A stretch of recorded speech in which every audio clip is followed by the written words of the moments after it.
Greetings, everybody. Welcome to the Wednesday, March 11th, 2020 episode of Free Webinar Wednesdays.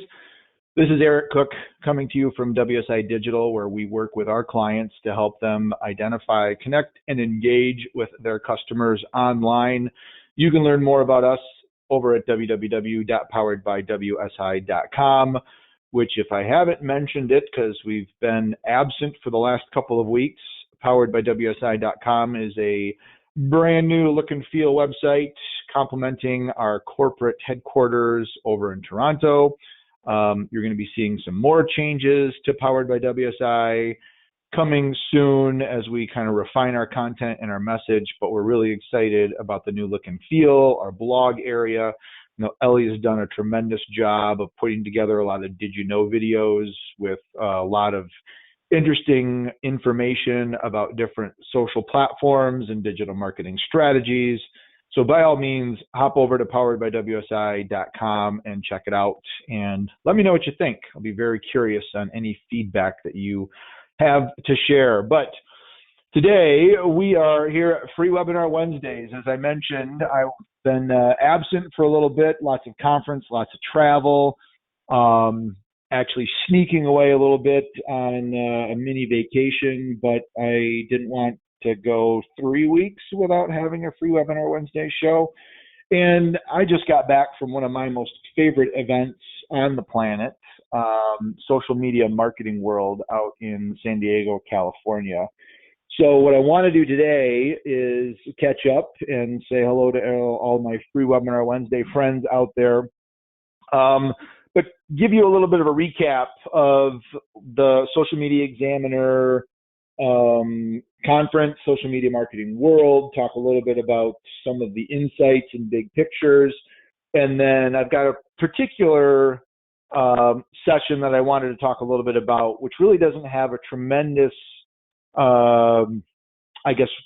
I don't want to say relevancy because everything was relevant because it was there, but it wasn't a session that was about social media and digital marketing. It was one that was more along the lines of developing a mindset around achieving goals. And there's a lot of people, obviously, that are visiting San Diego for this event that are either working within an organization managing their own company's social media. There are agencies, solopreneur entrepreneurs, people looking for inspiration of starting their own business. And so one of the sessions that I sat in on Sunday, which are typically more workshop-based sessions, really hit home with me. And we'll talk a little bit about Cliff Ravenscraft and his session and some of the observations that I got, that even if you're not intimately involved either as part of social media at your organization or you've got your own company, whatever the case is, some of Cliff's recommendations, I think, resonate for pretty much anybody that really wants to have the mindset of achievement. And hopefully I'll be able to share some cool stuff that you'll be able to put to use within your life within the very near future. I know some of those are already starting to happen with me. So, housekeeping items. Today's show and all shows when we have them are obviously live, and I see a number of folks and some familiar faces in the audience today. Live shows are great because I get to hear from you, the audience. So if you've got a comment, question, thought, or just want clarification on something, please do not hesitate to use the chat functionality and let me know. It's always nice to hear, even though I don't necessarily hear you, to see your comments and to get that feedback, which is great. And of course, today's show and all shows, once they are completed, are recorded and made available out at freewebinarwednesdays.com, as well as a pretty robust and comprehensive playlist out on my YouTube channel. So you can always hop out there and get a rundown of all of the shows that we've had. So without further ado, let's chat a little bit about Social Media Marketing World and the awesomeness that exists in San Diego every year. So painting a picture with pictures, or telling a story with pictures, is what I'm going to try to do today. I don't have formal slides, but some of the people that I met out there and just kind of how everything flowed over the 3 days. If you have not been to Social Media Marketing World, typically the first day is a half-day session, starts right around noon. Those sessions are a little bit longer in duration, typically around 90 minutes, and they're more workshop related, so you can get into some deep dive. You normally only have like 2 or 3 that you're able to take the first half day because they are a little bit longer. And then the next day and the following day are full days with typically an opening and a closing keynote, and then more concurrent sessions than you could shake a stick at. And the cool part about being part of Social Media Marketing World is the last 3 years now, we've purchased what's known as the All Access Pass, and that gives us the ability after the event is over and all the little technology gremlins do their thing and they transfer all of the presentations into digital content. We get a link that allows for us to access all of the presentations. We get recordings, we get the audio, we get the PowerPoint slides in PDF format, we get transcriptions. So we have that as a repository, and one of our tasks when we get that is we make sure we go out to the Social Media Examiner site and we pull all that information down, so we keep it in our own Google Drive repository. So we've got historical reference to that, because there's a ton of stuff and you are never ever going to be able to attend this event and get to all of the sessions that you want to get to. And that was one of the things that became apparently clear to me the first year. The second year was very much an appreciation for having that all access ticket. And of course, we did it again. We have already bought our tickets for Social Media Marketing World 2021 and are planning on going back again next year. And a number of WSI colleagues joined us. But one of the things that I was able to do, just because of some flexible travel on my end, was get out to San Diego Saturday before the event actually started. And one of the guys that I heard speak back in 2018, when I attended for my very first time, who inspired me to think of the concept of a completely new business model, online education and training. You'll be seeing more of this coming out, and ideally I would have been inspired in 18 and implemented it at 18, but some of the things that we talked about. This is Pat Flynn, and he is an awesome guy. Smart Passive Income is his brand, although he does podcasting and all sorts of other online initiatives to help educate and teach entrepreneurs and people that want to grow their business and serve the right people online. I would strongly encourage you to find anything that Pat produces. He's got a couple of podcasts. One is called Ask Pat. The other one is called Smart Passive Income, or SPI. Some really, really good information that he's sharing. And I've told him, when I got a chance to meet him in person, a lot of his content is being piped into my ears while I'm on my mountain bike or out for a run or walking the dogs. And so even though this is the first time he had met me, that's oftentimes the case when you run into some of these folks that you get a chance to follow and pay attention to remotely in between the sessions, is you feel like you know them. And I imagine it's got to be a little bit weird for some of these people, because he talks a lot about his family and his kids, and people are coming up and making comments and asking about his son and his daughter. And, you know, but you kind of put that out there when you're a digital social influencer, and it is what it is. So I was able to get in Saturday, and I caught one of his invitations to do a meetup where it was just basically everybody that Pat knows, and it was invited to people, hopped on to Eventbrite and paid $10 to help cover the cost of food.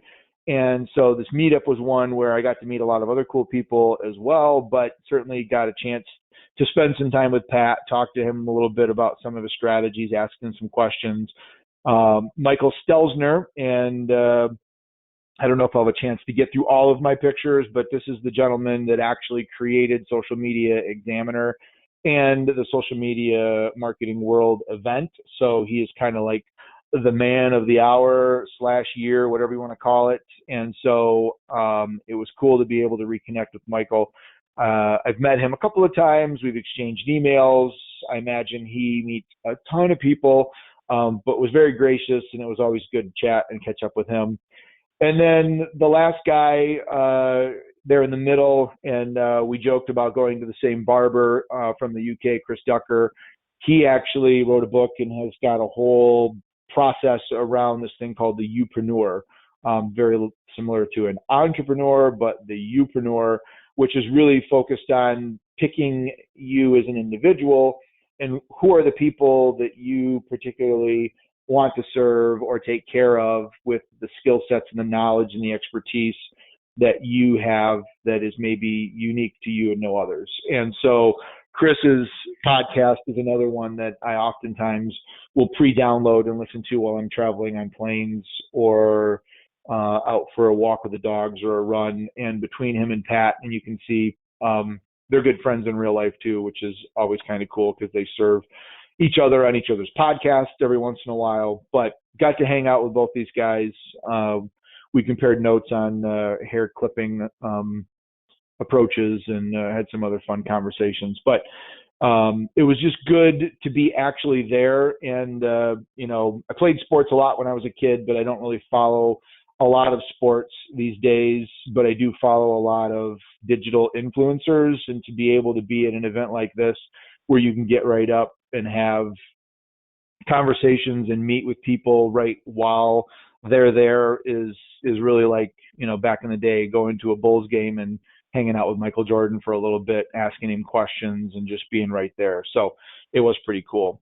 But what I want to go back to with Michael Stelzner is he kicked the event off on the Monday, and in his digital keynote, he always sets the stage for where he sees they do a digital marketing survey where they poll, thousands of digital marketers from around the country to get a sense of what digital marketers are actually doing and paying attention to and what's on their radar screen. So he shared a lot of that insight with us in the opening keynote. Played it off of a Star Wars theme, and it was really kind of cool how he incorporated a lot of Star Wars references into his presentation.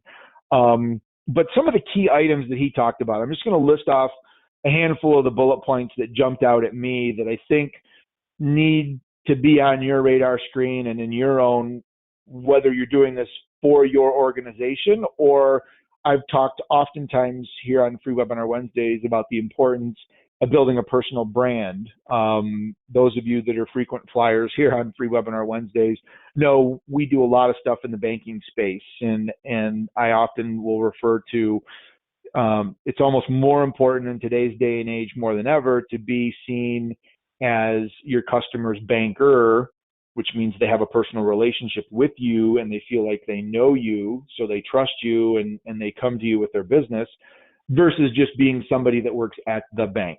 And regardless of what industry you're in, take that banker versus bank mentality and apply it to whatever industry you're in, and you can kind of see where it's more important for people to get to know you, because at the end of the day, whether it's a business to consumer or business to business, which we refer to as B2C or B2B, at the end of the day, most people are now realizing that it's P2P, it's people to people or person to person. It's those relationships that exist between individuals that have the ability and interest in buying, and the individuals within the organizations that have the ability to purchase. And that person to person connectivity is really, really important. So he started off by mentioning the fact that with the growing increase in things like GDPR and California privacy and children's online protection, which is starting to influence even some of the video content that's uploaded into YouTube now. As we upload video content, we have to explicitly indicate that this is not targeted at children 13 years of age or under due to the Children's Online Privacy Protection Act, which has been around for a while, but now it's getting reinforced. The unfortunate reality is a lot of marketers have abused the privilege of being able to use this digital medium.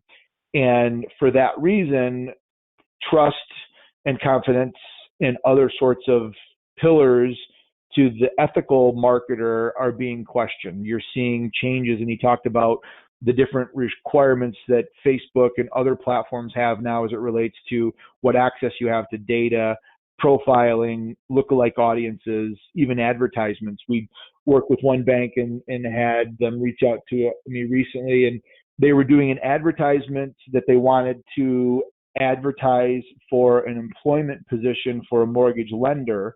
But because it had the word mortgage in the position, Facebook's artificial intelligence engine captured that, looked at the landing page, denied the advertisement, because if you are going to be advertising anything mortgage related, you have to make sure you've got rates and fees and other sorts of things that Facebook now is making mandatory. Don't even take into consideration the regulatory and compliance things that a bank has to address. But Facebook now has its own layer of requirements, which trickle down into Instagram, and other platforms are doing the same thing. We're even seeing Google implementing some of those. But it wasn't an advertisement promoting mortgage loans, so there was no reason to put interest rates and fees and charges. It was an advertisement for employment for someone to work as a mortgage lender. So at our recommendation, taking some screenshots, making sure that it's clear and conspicuous that this is not a mortgage ad, and you are going to have to get comfortable with going back to the advertising platform a number of times to try to break outside of the AI engine that's automatically capturing and rejecting a lot of these things, to get a human being to review those. And humans aren't reviewing everything just because of the sheer magnitude and volume of what's going into these ad platforms. And I got an email a couple of days later saying that your suggestion worked and it took some time, but the advertisement finally did get approved because a human being at Facebook finally looked at the ad and said, oh yeah, this doesn't have anything to do with mortgage loans. They've got equal opportunity employer listed and other sorts of things that you need to have for an employment ad. But they checked all the boxes, and then it ended up getting approved. So in all of Michael's opening remarks, it was about how we as marketers or as users of technology in the social arena can get back to this authenticity, transparency, building back the trust, so that we're not lumped into the suspicious, oh, you're just trying to rip me off, you're just trying to trick me into doing something, because it's the unfortunate reality that there's just still a lot of that out there that we just can't get over. So some of that authenticity and transparency, allowing people to come behind the scenes. And one of the, if there was like an overreaching, I guess, theme that was for the conference, was being comfortable with storytelling, and not in the sense of telling your story and talking about your products and services and how much they cost, but painting the picture and telling the story of a customer or an experience or some way that you can get into the emotional side. And this is not like rocket science. I think effective ads do a really good job of storytelling. And at the end of the day, you don't know that they're really an advertisement. They're more of a story that's kind of going through, I think, of the Budweiser commercials with the Clydesdales and the little doggy. Those they don't get me to drink Budweiser, but they're a good example of telling the story and painting a picture and creating a feeling. And so part of his presentation was really getting comfortable with storytelling, getting comfortable with video in particular. And that is still, even at the marketer's level, that the people that participated in the survey that he sent around, there's still an overwhelming uncomfortability of getting in front of the camera and telling your story. And I admit that. I've admitted that here. I've done, one video on LinkedIn that went a little bit crazy and was actually generated some really, really good results. But that is still the only one that I've created, even though I know that there's an opportunity to tell that story. And one of my takeaways is doing that more and allowing people to hear what I have to say, but not necessarily just from a, hey, hire us to build your website, or hey, hire us to do, all sorts of other things that may or may not necessarily be what I really want people to know about me, more along the lines of, observations and thoughts and industry insight. And that's really, or even personal stuff, going for a bike ride, taking my dogs out for a walk, and giving people that behind the scenes so they get to feel like they know me a little bit better and have that trust. He also acknowledged, and I think anybody that's in the industry knows that they're being impacted by this as well, that organic visibility of social posts is continuing to decline, which means we have to get better at figuring out how we can break through that organic challenge by empowering our employees or getting staff to be able to help share and contribute and participate. Or we have to get more comfortable with the whole concept of advertising and targeting and making sure that if you have to pay for eyeballs to see your information, even if it's information that's not selling your product and service, getting comfortable with the thought of, I'm going to have to buy advertisement to get this message out to a bunch of people that I think I can influence that doesn't even really talk about my product or service, but I really want them to get to know me a little bit better. And normally when marketers share information that is paid for, it has a very advertising product focus associated with it. And this is a different shift that we're going to have to be comfortable with. He definitely felt, although I had one other individual that said to the contrary, but for the most part, he and many others indicated YouTube, because that's where people go with the intent to watch a video. Video on social platforms like Instagram or Twitter or Facebook are good, but people don't go into Facebook to watch videos. They go into YouTube, however, or maybe even IGTV, because that's designed to be more of a long form video play.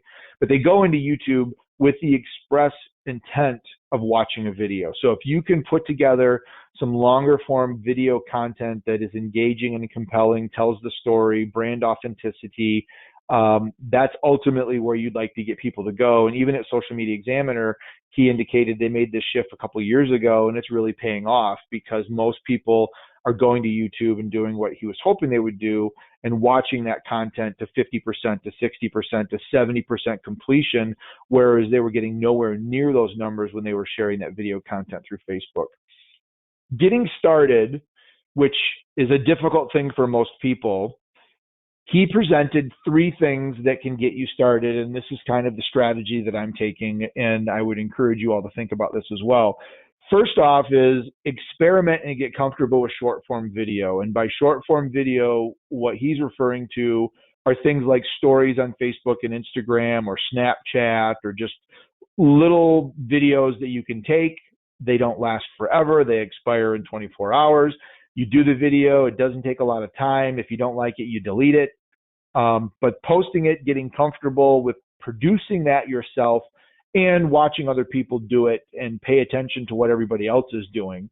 Short form is going to get you comfortable with the concept of talking to your phone, pressing the play button, holding it in front of you, not feeling like you're being, I'm all this and look how cool I am, but really it's getting outside of that fear of feeling like everybody's going to think that you're an egomaniac because you're talking to your phone, and getting into the mindset of you have some helpful information that you want to share and there's an audience out there that really needs to hear it.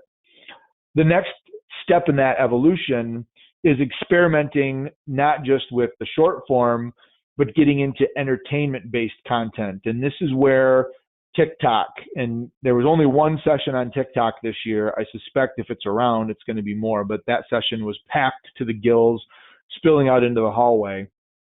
But TikTok is taking the social media platforms by storm. It's the most downloaded app. It's predicted to be in excess of Facebook here very shortly. Just making sure that you understand, I have an account. I'm not posting on it yet, but I've been following, seeing what people are doing. You've got lip syncing, you've got other sorts of things that are going on, you've got different stories, but there's other people that are actually sharing information. And in a prior webinar, I had Ben Pankinen from Social Assurance on, and we talked a little bit about some of those things as well. But certainly TikTok is one to pay attention to. Even if you don't want to be an active publisher, be familiar with the platform, what's going on, what people are doing there. It was reinforced again within the session.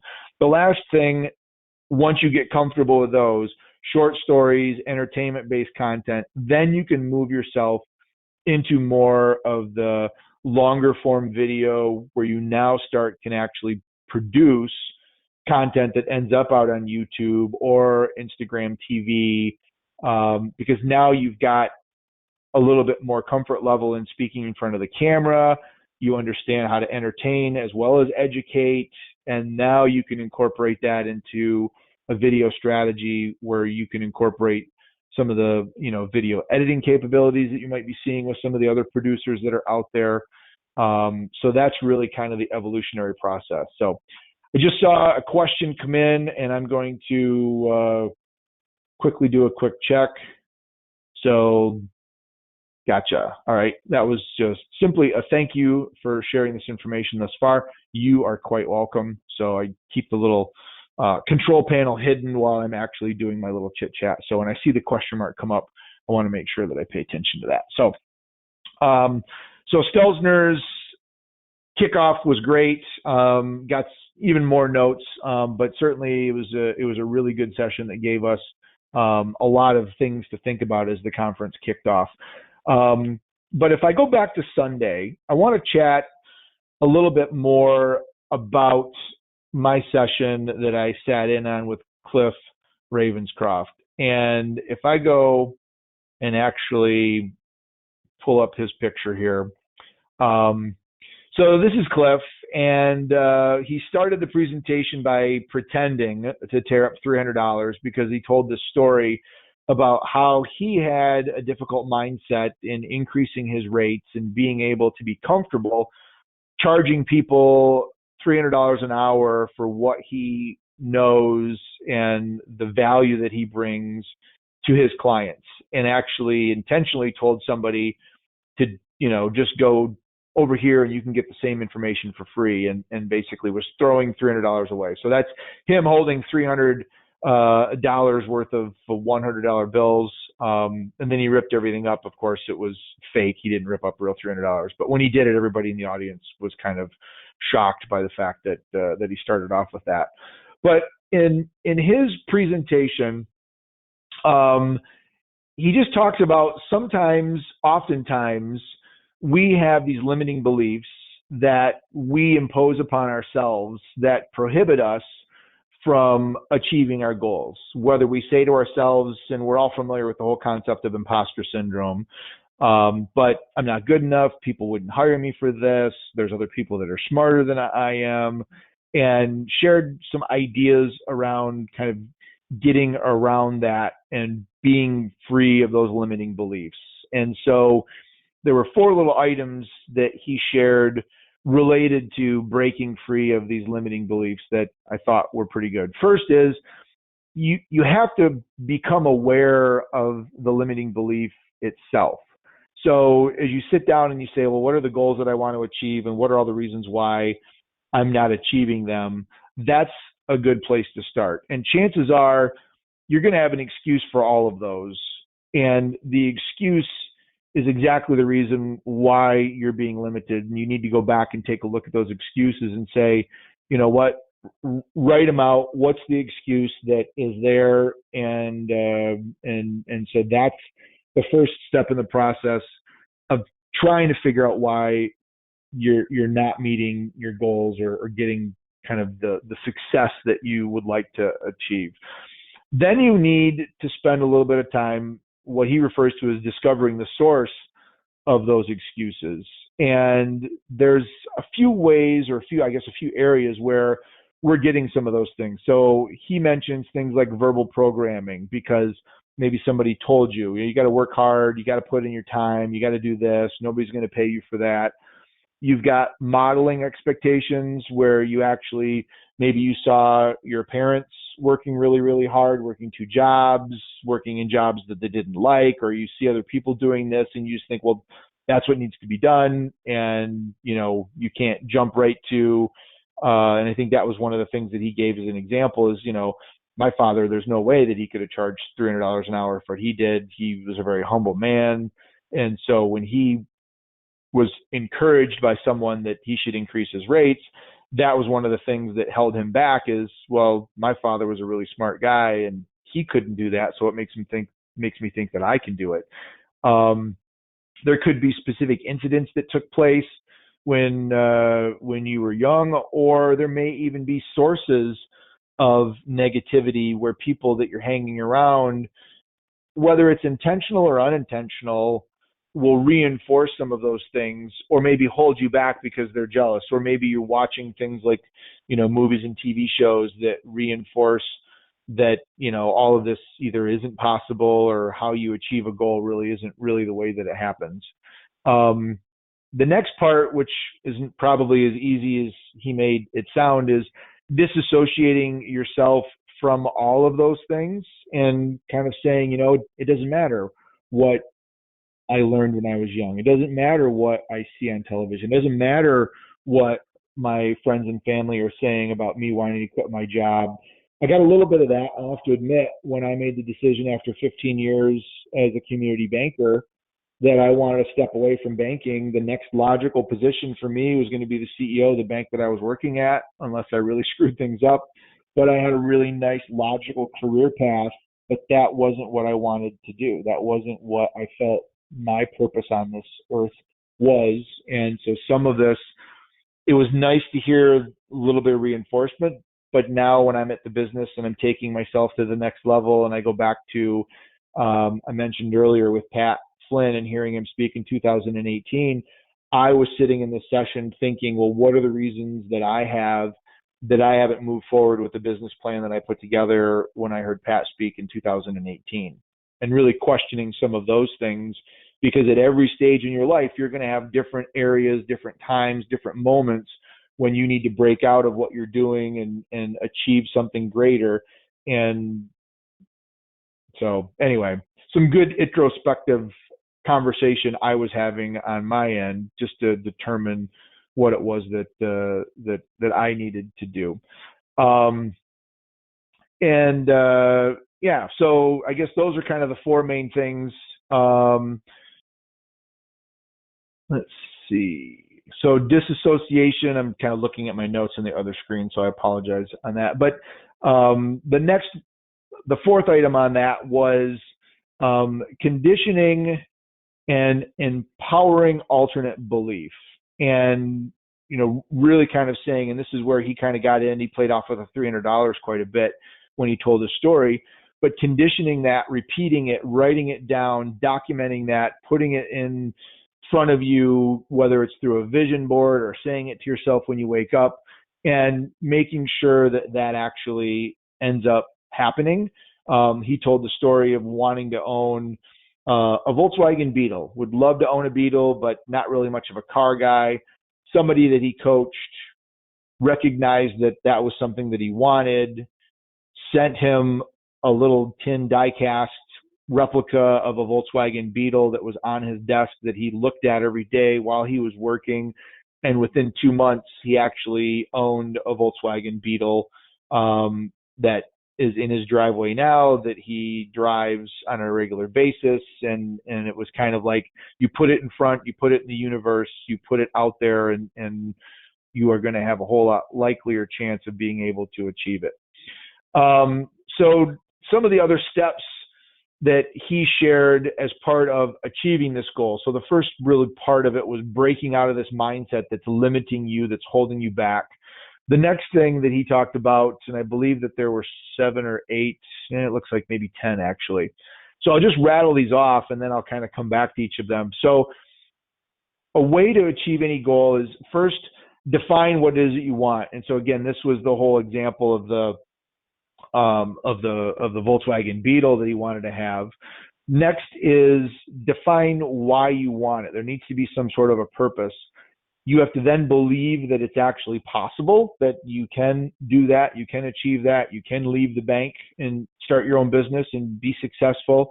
Decide right now, not well in another, and this is probably one of the ones that I have a hardest time on because there's so many things going on that I have a difficult time of focus, but decide right now that you're going to achieve this goal and it has to happen. Write it down. I want to go back to that one because this plays off of some of the ways that note-taking is being done in my world. Ensure that your goals are in a place where you see them on a regular basis, telling others about your goal. And keep in mind, you will get some negativity, you'll get some questioning, but it also creates a sense of accountability because if you tell the right people, they're going to be there to encourage and move you towards that goal and be a cheerleader and a support system. Taking massive action was the eighth item that he had talked about. Having some evaluation of your results to determine what you're doing, if it's working or not. And then if it's not working, or even if it is, don't be afraid of changing your approach, moving things up, shifting in a different direction. And a couple of things that he said around that, and this is one of the reasons why I think I like social media marketing world so much, and particularly one of the reasons why I was excited to go to the meetup and meet Pat in person. And then as an added bonus, I got to meet Chris, is find individuals that have already done this and achieved their goals, and then figure out how you can connect with them, seek their advice, read what they're posting, consume all the content that they're sharing, because chances are they're making the same errors that you likely make if you try to do this on your own. When I made the decision to leave the bank, there were a number of people that I trusted that were outside of my community, because it was a pretty sensitive thing in a small little community with me being at the bank. But there were people outside of my hometown that I trusted and had done something similar, just to get some feedback of what are the things that I should be thinking of? What are the questions that you should have? How did you pick an attorney? How did you pick an accountant? Those sorts of things. So pretty important elements there. So those are the 10. I'm going to just see, I got another question that's come up, and let's just kind of go. Great way of viewing this. Purpose driven. Absolutely. So having a purpose into why you're doing what you're doing. Some of you may know a little bit of the purpose around why I decided to leave the bank. I'll give you the abbreviated version, but one of the reasons why I decided to step away while I was in banking, a really good friend of mine's daughter ended up getting diagnosed with stage 4 neuroblastoma cancer while we were in banking. He and I met at the Graduate School of Banking, and I had been doing web development on the side for a number of years. And back then there were no sites like CaringBridge, although that platform has since come and gone now, unfortunately. But there was really no easy way. Blogging wasn't a thing for someone to share information online. So I took the initiative to build a website for the family, and we actually shared Christy's story through the web, which was intentionally designed to just be for friends and family. And that took on a viral nature, and she battled the disease for 4 years. And when she passed, we achieved 1 million visits to the site when we launched her fundraising for her Christy Thomas fund for her charity. We ended up getting our first donation from Germany within literally 20 seconds of launching the donation site.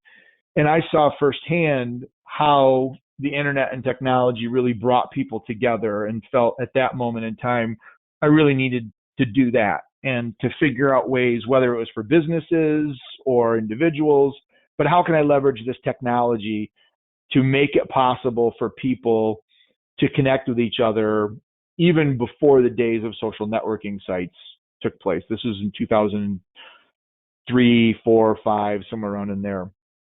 So that really was my purpose, and that's what drove me and got me to leave the bank and to decide that I wanted to go be part of this thing called the internet and help others connect and build their brand. So having some sort of a purpose like that, some sort of a passion, is certainly important. So, but if we go back to the 10-step process in the time that we've got remaining, I'm just going to give you a little bit more detail around each of the 10 items so that you have a little bit more perspective. So the first one was, you have to know what it is that you want, what you are looking for.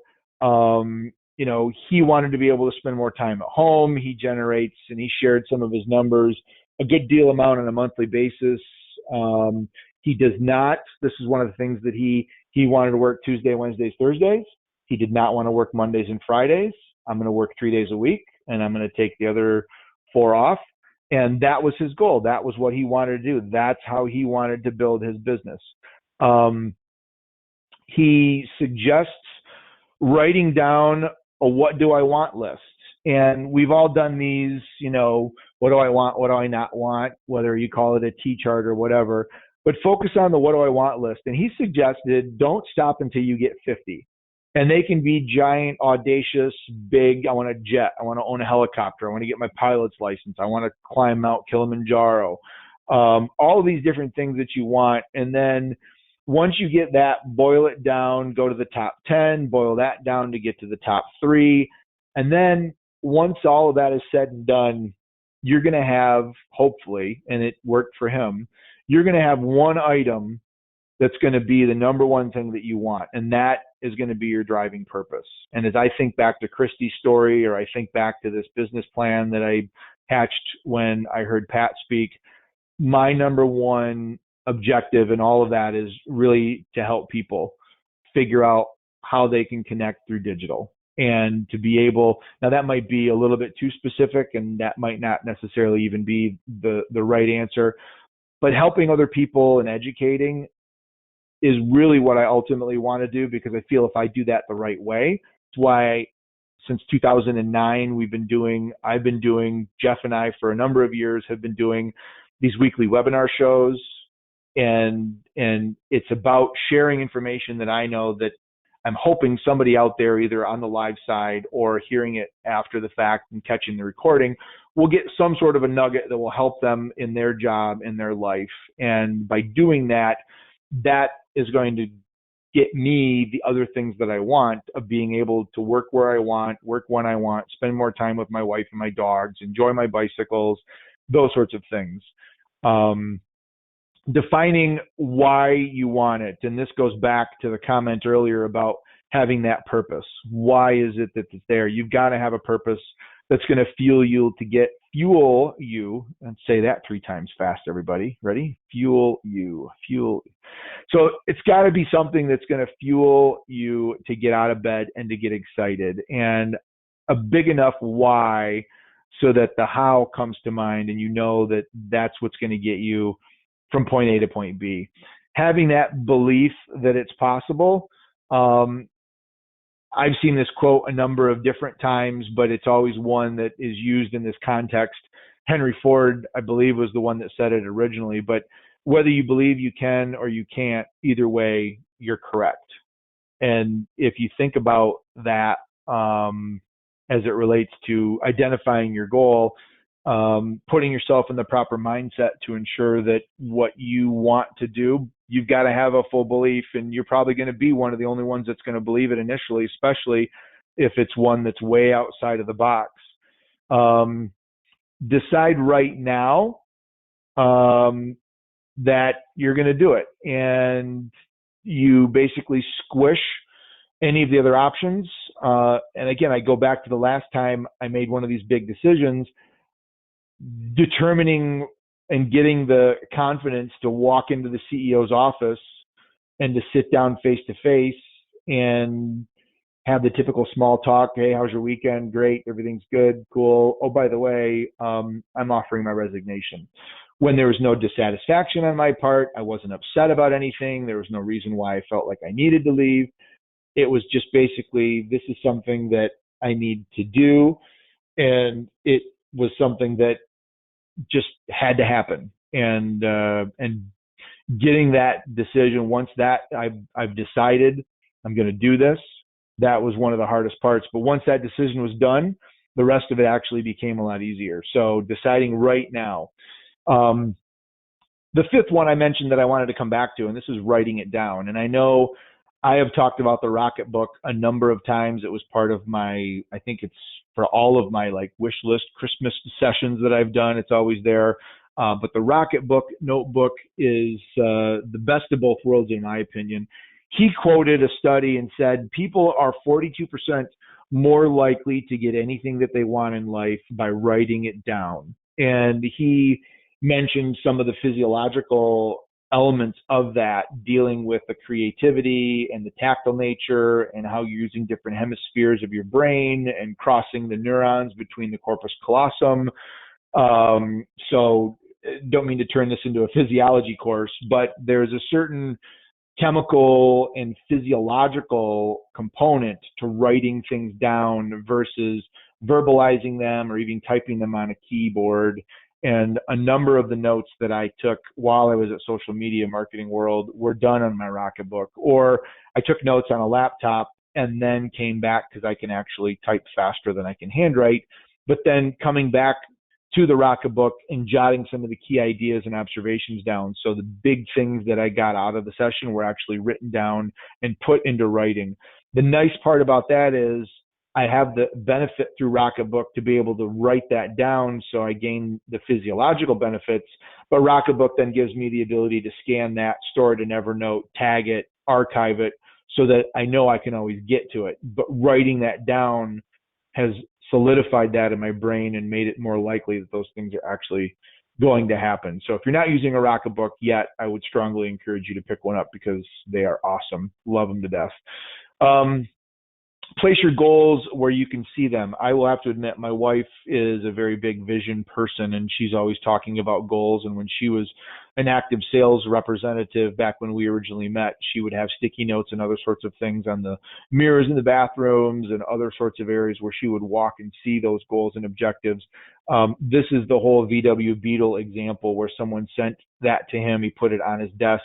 Every day he would see it sitting there, reinforce that the VW Beetle was something that was in his future. And 2 months later, lo and behold, he found one on eBay and ended up buying it. So I've done this on occasion when the itch comes along to get a new bicycle.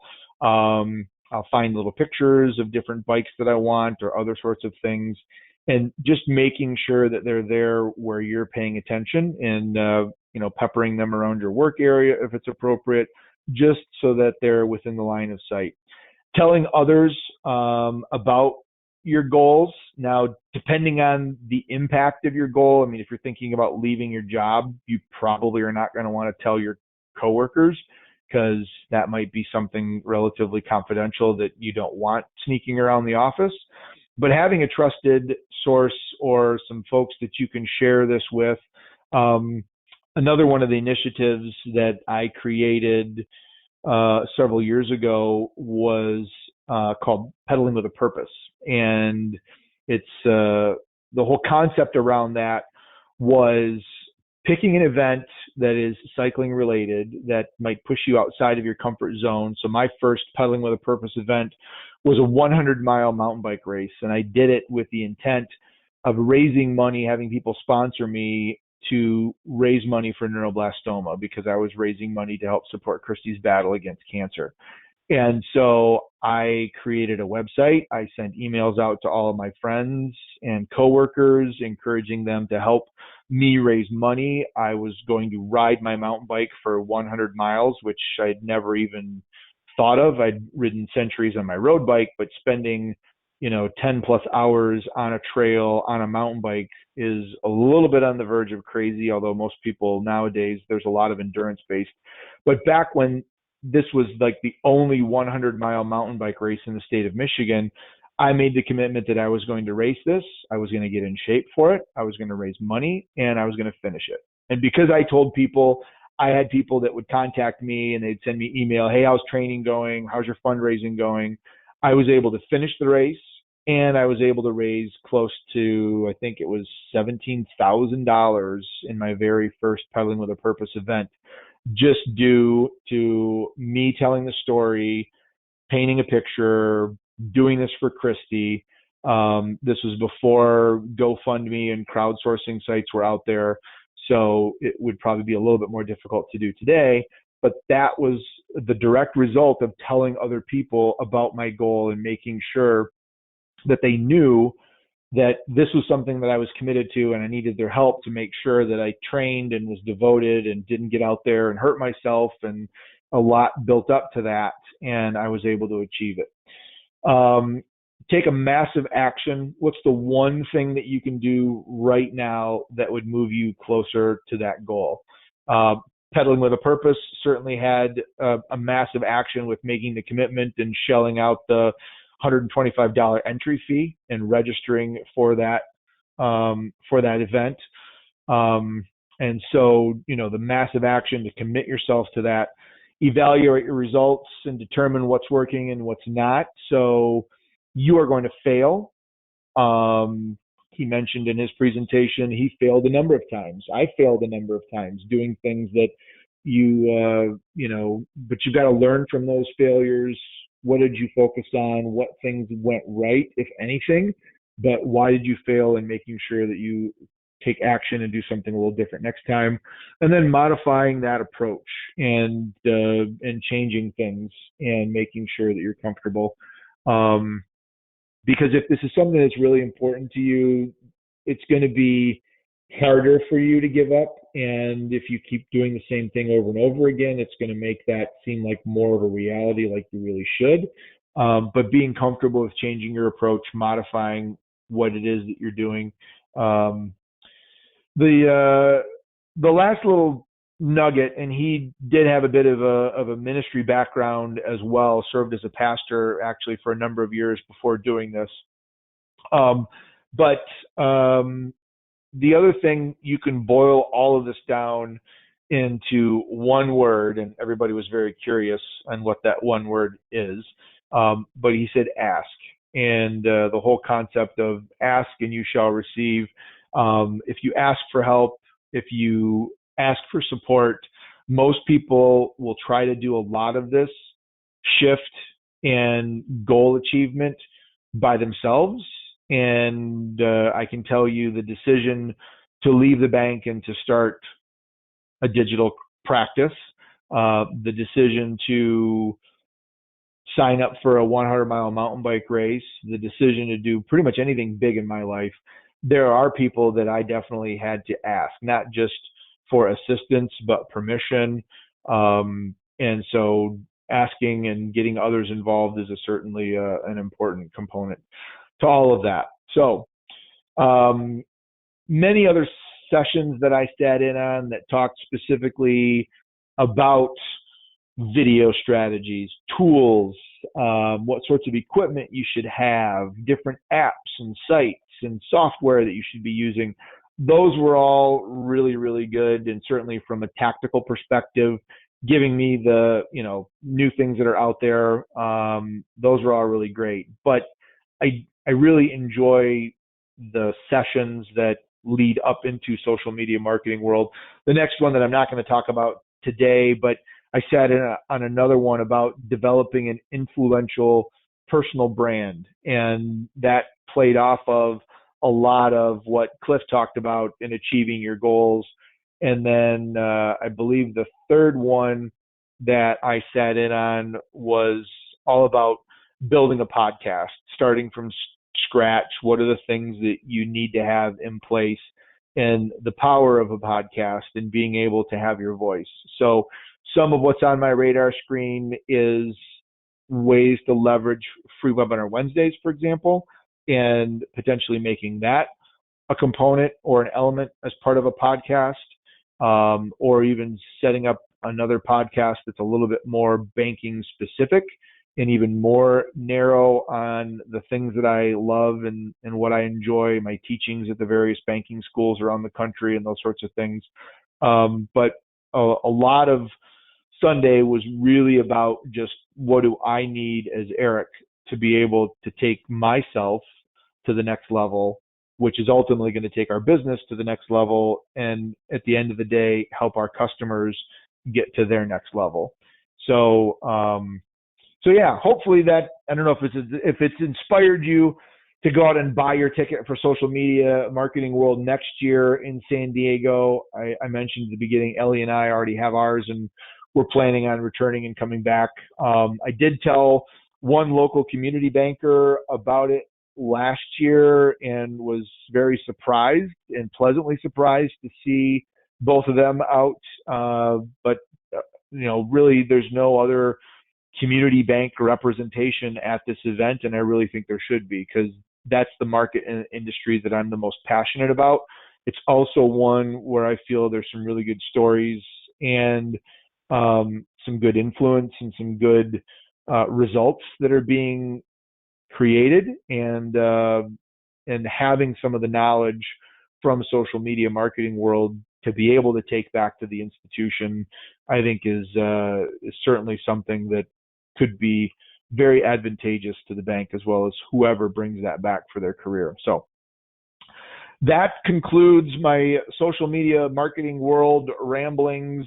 I appreciate you for sitting in on today's session and listening. Hopefully you were able to get some good notes on some of the observations I had from Cliff.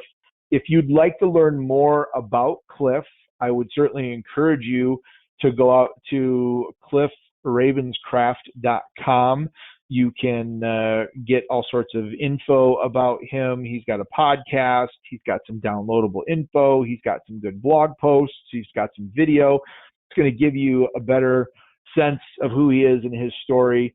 I didn't mention it when I started off, but he was a very, very large individual, made the commitment, and this is one of his, I'm going to exercise 6 days a week, every week for the rest of my life. I'm going to not eat sugar anymore for the rest of my life. And so some of these big audacious goals, he basically drew a line in the sand and said, this is what's going to happen. And he has lived by those. He's lost well over 100 pounds. So he definitely puts his money where his mouth is and is living what he preaches every single day. So it was a cool, inspirational event and probably a really great way for me to kick off the conference this year. So hope you enjoyed today's show. We are in the process of getting other presenters lined up to resume our conversation on WSI's Digital Minds book series. As you may recall, we are now in our third release of the Digital Minds book, and I just got notice from Cheryl, our marketing director in Toronto, that it has been officially released on Amazon.ca. So it is available in Canada, and we are going to be releasing it here, I believe, within the next couple of weeks. It'll be available on Amazon.com. So you will already have an opportunity to download the Kindle, to actually get the book. And I've got a number of people that have reached out to me and have told that as soon as I get books, we're going to go ahead and get some copies out. So if you are interested in getting a copy of the book, be sure to keep an eye on Amazon, and I'll be making a formal announcement when it's available here at Free Webinar Wednesday. So with that being said, enjoy the remainder of your week. I will look forward to seeing you online here at freewebinarwednesdays.com. Thanks for joining me today, and go out and conquer. Talk to you later, everybody. Bye-bye.